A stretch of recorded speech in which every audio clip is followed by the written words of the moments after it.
What's going on, everybody? Welcome back to this week's episode of the Create Your H Show. I am Ryan Caligiuri, RM to some of you, and I'm here joined with our guest today, Philip Shelper. He is the CEO of Loyalty and Rewards Co. Philip, how you doing, my friend?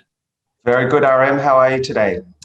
Doing very, very well. Very, very well. So I'm very excited to have you on the show today because you and I got talking a little while ago, and we wanted to discuss a little bit more about adversity, some of the adversities that you faced, and some of the challenges that you faced. However, as we always know on this show, it's not just about the setback, it's about the set up.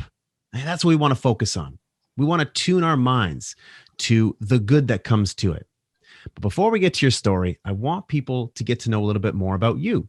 Tell us a little bit about who you are and what you do. Sure. Okay. So I design loyalty programs, which is kind of interesting because most people belong to at least one loyalty program. On average, in the US, people belong to 6 to 8 loyalty programs. In Australia, it's 4 to 5.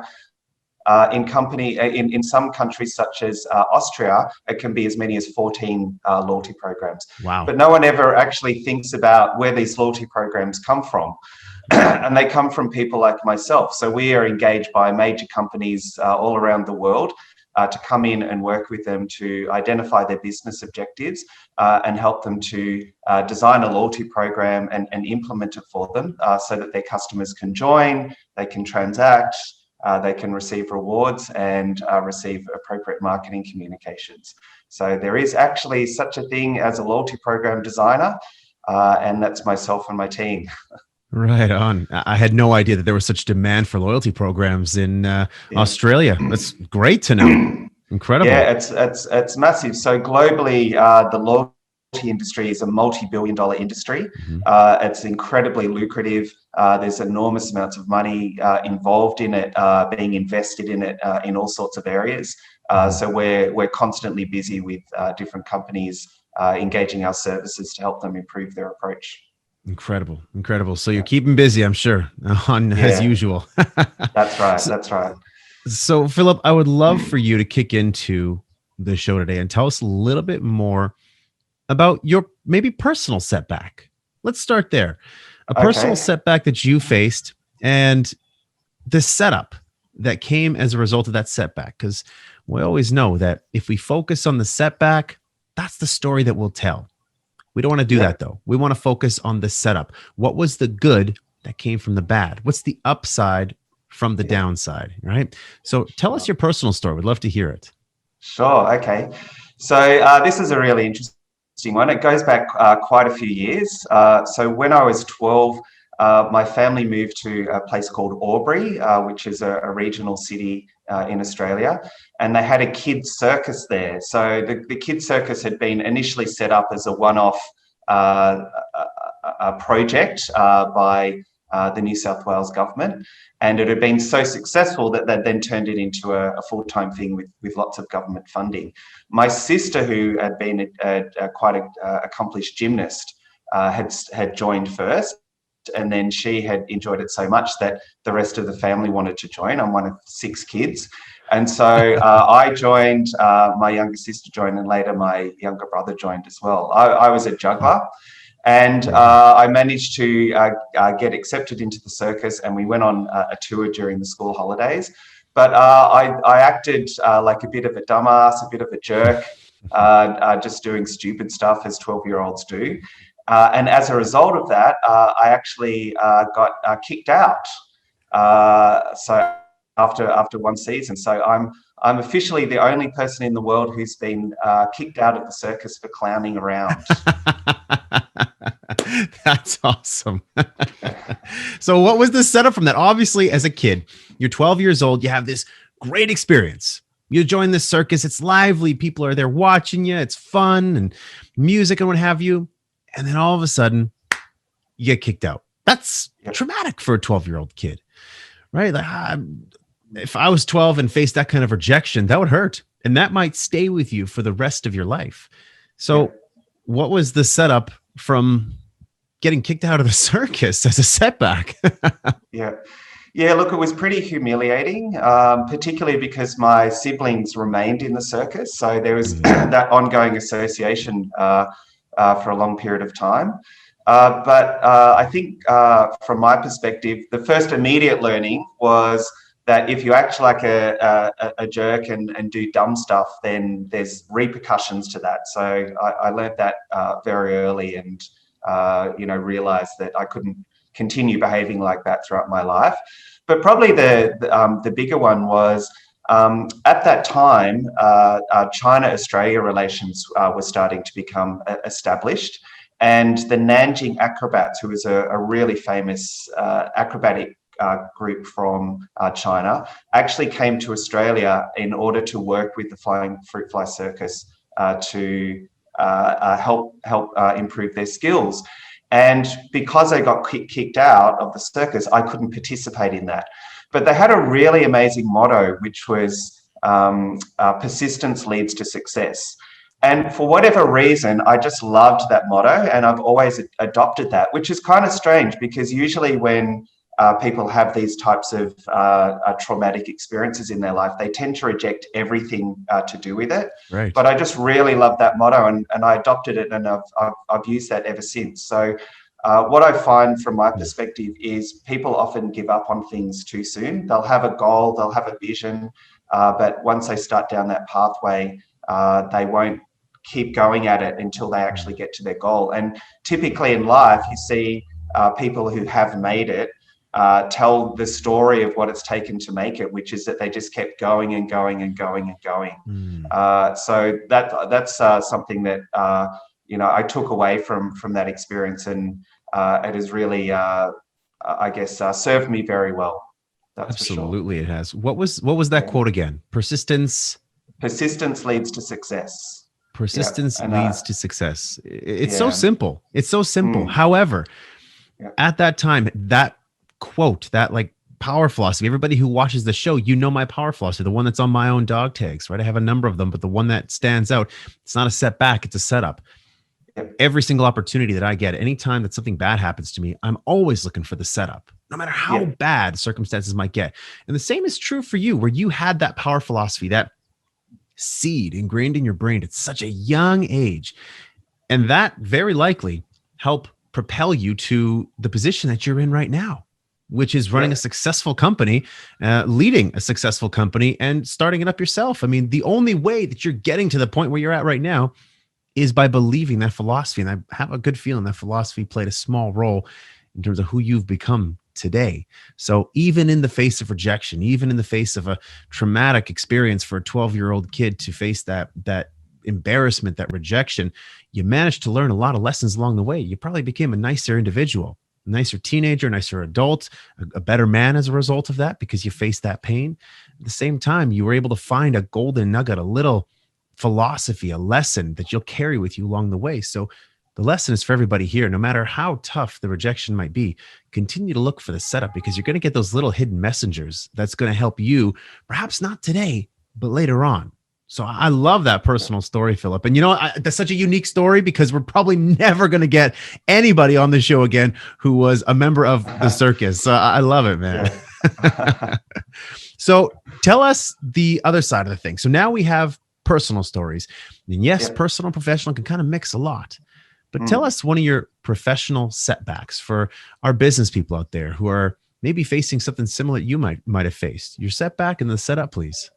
Yep. Yeah. So this one was a lot more recent and a lot more serious. So when I first started up Loyalty and Reward Co., I started up with a business partner. We were 50-50 in the company. And we worked with a team of offshore developers to build a platform that could support loyalty programs. And the guys did a pretty good job. They built the platform. It did everything that we wanted it to do. And so my business partner said, well, what else can we do with these guys? Let's maybe start up another business where we offer IT services, and we can use these guys to provide the IT services. And I wasn't quite so sure about it, because it wasn't really my subject area. I don't really know a lot about IT development. Well, certainly it's not an area of expertise for me. But he convinced me to do it, and we went along and did it. and started to pick up some clients. And I started to spend more and more time on the IT business and less time on the loyalty business, which is where my core expertise was. And so it was really not working out the way that I wanted it to. And we had a group of people over in Sri Lanka who were brought into the business as well, which was his childhood buddies that he'd gone to school with. So there was 5 of us in the business. And it wasn't going very well. We weren't making money. We were spending a lot of hours on it. There was a lot of tension amongst the business partners. And we ended up picking up quite a big client that if things had gone our way, would have taken the business to the next level. And so we signed a big contract. We assigned all of our team of developers to them, which was about 20 people at that time. Wow. And within 3 months, that business went bankrupt, and it just wiped us out overnight. And what was really unpleasant about that was my business partners all grouped together and turned on me and accused me of being the one who destroyed the business. They accused me of embezzling all the money within the business. They accused me of fraud and mismanagement. They even tried to get Interpol engaged to have me arrested. It was really, really, really ugly. So I let things settle down a little bit, and then I spoke with my local business partner about exiting the business, but then also taking over 100% of Loyalty and Reward Co, so that we would just part ways. And he insisted that I pay him a sum of money for buying him out of Loyalty and Reward Co. He put forward an offer. I then put forward a counter offer. And rather than continue the negotiations, I got up one morning to find out that he'd cleaned out the company bank account and said, well, I'm taking that, you can have the business, and I'm taking that amount of money that I believe I'm owed. And so I was left within the space of a month with one business going under, people trying to have me arrested for fraud, and all of the money taken out of the other company. And so it was pretty awful. It was an awful time. God, So give me an idea in terms of the timeline of that. Like, we talking how many months here? What are we looking at? That all of that, the downside, the bankruptcy, and all of this went through. How many months are we looking at? That whole thing happened in a period of 4 weeks. 4 weeks, 1 month. Yeah, 1 month. My God. It's just like the whole house collapsed on my head. Yeah. So let's paint a picture here. 4 weeks, 1 month of constant setback after setback after setback. You're, as I said, professional and personal, they blend. You're definitely taking a hit in the health department. You're probably not sleeping. You're probably not eating. Your relationships are probably taking a hit. Your overall level of happiness is taking a hit. Your mental health is taking a hit. Your anxiety levels are increasing. Your anger is frustration. Like, there's just a cocktail of negative emotions hitting you at one point in time. And again, we all face garbage like that. We all face events like that. Are you going to allow the event to break you down, to tear you down, to hold you down, to prevent you from ever getting back up again? Or are you going to use that story to help propel you upwards, to find a setup from it? And I know that some people might say it's ridiculous to even look for a setup in those times. I know, but that's why you got to train yourself to look for the positive. And maybe you weren't at this point in time, Philip, but I would love to hear what setup came from all of that setback, that 4 weeks from hell. Like, what happened, man? I would love to hear how you rebounded from that. Yeah. So the thing that I looked at in that time was, what is the opportunity out of this? And for me, the main opportunity was that I was able to refocus 100% of my attention back on the loyalty business, which was what I was actually good at and what I wanted to be spending all my time on in the first place. So all that time where I'd been spending more and more of my effort on the IT business, I'd been thinking to myself, no, I want to be focusing on the loyalty business, and I just can't because I'm being pulled in the wrong direction. So it was like overnight, all of that just went away. I went from being completely immersed in the IT business to the next day having nothing to do with it whatsoever, which meant I could pivot back onto the loyalty business, which I now owned 100% of. and then just go hard at that. And once again, I reminded myself of I've got a good business here. I've got really good skills in designing loyalty programs. I'm an expert in this industry. Persistence leads to success. So all I've got to do is just keep going hard at this, and I'll move my way forward and make it. So, you know, as the old Churchill saying, if you find yourself walking through the valley of death, keep going. And you know, that's what I kept telling myself. And it was really great. Within a week of all of that happening, I landed a major contract with a large telecommunications company in Australia. They engaged me full-time as a consultant. That contract lasted for another 12 months, and it enabled me to rebuild all of my finances and more, and to use that time to build out a wider portfolio of clients, and built the business from there. So Amazing. It was all good. Amazing. Yeah. That is good. And it's such a reminder. And there's so many lessons that can come from the setbacks that we have to remember to look for. What is life but a story? A story that we tell ourselves. And your story seems to be a story of focus, the importance of focus, the importance of staying true to what you believe in, which the entire time was loyalty. It was your expertise. It was what you knew, but you know, you kind of got a little bit distracted. And so life had a funny way of kind of pulling you back to what you're great at, to what you can be the best in the world at. And not only that, but at the young age, that quote of persistence leads to success. You know, persistence through the difficult times, persistence through the good times, persistence in general will lead to success, whatever success means to you. And these are such great lessons for anybody who's going through a difficult time. Maybe they have kids who are going through a difficult time. Maybe you're a kid going through a difficult time. Just remember that it's not always going to be the end. It's not the end of the world. If you're facing some very difficult business events right now, business circumstances, I know how stressful that is. I've been through them myself. It's not the end. And as we've heard here from a story from Philip, I hope that this story gives you a little bit of hope and a little bit of optimism to say, hey, I'm going through something, but if he could do it, I can do it. Because I truly believe we can when we focus on the setups and don't dwell and ruminate on the setbacks. So something I want to ask you before I let you go here, Philip, and it's just a little bit about resilience and different habits that people cultivate. And I'd love to understand one habit, one thing that you do that helps you maintain your resilience, because everybody has their own war chest of tools that they can go back to, whether it be working out, whether it be spending time with their dog, whether it be being in nature, reading, working out, whatever it is. I would love to know what you do to help maintain your resilience. Sure. So what I'm doing a lot of at the moment is playing a lot of chess, which is really interesting. So as you're probably aware, through the Queen's Gambit on Netflix, there's a big resurgence in chess, which is just an amazing game. The thing that I personally love about chess is I'm really bad at it. And the reason why I'm really bad at it is because I get distracted and I make a lot of dumb mistakes. Now, I think in life, you can make a lot of good decisions and you can do a lot of right stuff, but you can also make a lot of dumb mistakes. And I suffer from that quite a lot.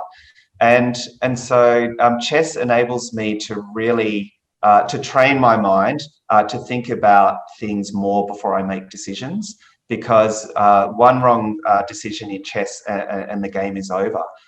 You get a lot more opportunities to fix your mistakes in life. But even so, you don't necessarily need to be doing a lot of right stuff all the time in life. If you just do less dumb stuff, that can generally be enough to improve the quality of your life. And so I'm playing that a lot and trying to make less dumb decisions. But the other good thing I love about chess is I lose a lot. And people are often uncomfortable with losing. It's very confrontational. I love the idea that no matter what I think about myself and how amazing I think I am, when I'm playing a game of chess against someone else, I really see how good my skills are.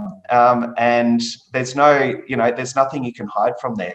You're either better than the other person or you're not. And so it's really good in terms of reducing that egoic engagement that we often have to the things that we do within life as well, because you just need to accept, actually, that person's better than me, and I'm okay, I'm comfortable with that. But I know if I keep persisting and I keep training and I do my studies and I move forward, then my skills will incrementally grow time on time. And that's something that I can apply to my life every day. Oh, I love that story. Chess is a good one. So my dad and I grew up playing chess, and then we've kind of fell off, and my dad stopped playing chess. And instead I started to see my dad just getting on these Facebook comment blogs and getting into all these arguments. And I said, okay, like I got to take my dad's focus away and put it on something more productive. So this past Christmas, I ended up going on Amazon and buying a computerized chessboard where he can play it by himself, and the tiles light up for the opponent so you can move one to the other and what have you. Anyways, best gift I could have ever gotten him, because it's teaching him again the importance of focus, the importance of discipline, the importance of, again, getting knocked back down 17 times and get back up again for that one win, and he's reading about chess. He's playing more often. He's practicing. Like, it's teaching you consistency, focus, discipline, patience. It's teaching you a little bit about yourself in terms of frustration and thinking and slowing down. There are so many lessons that you can learn from chess. And I love that, because such a unique answer. People talk about, like, hey, how do you contribute to your own resilience? You don't hear chess as an example, but I absolutely love that, because it's such a challenge for you mentally to do that. And I know, because my man, I'm probably even worse than you at chess. I'm terrible at chess. If I don't beat you with my 4-move thing, I'm done. I'm dead in the water. I think one of my friends on another show that I run, I think I'm like 0-117 to him. It's terrible. I haven't won a game yet. We've been playing forever. So in any case, it's a good tool. And if anyone's out there thinking about picking up something else, you might want to go pick up a chessboard. Take a little note from our friend Philip here. So, my man, I tell you, it's so good hearing from you, hearing your story, and just giving some inspiration, some hope to people out there who might be going through something similar again.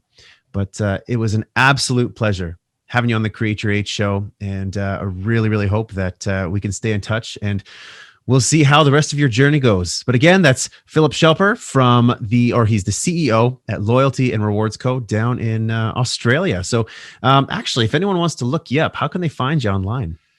Yeah, so they can visit our website, rewardco.com.au. And we've also just released a book on Amazon, Loyalty Programs, The Complete Guide, which tells you everything that you need to know about loyalty programs. Awesome. And you're on LinkedIn and all that stuff. So if people want to connect to you and message you afterwards, they can find you on there? Yeah, absolutely. Let's connect on LinkedIn. Excellent. Perfect. Well, Philip, again, thank you so much, my friends. Absolute pleasure. All right. Thank you, RM. I appreciate it.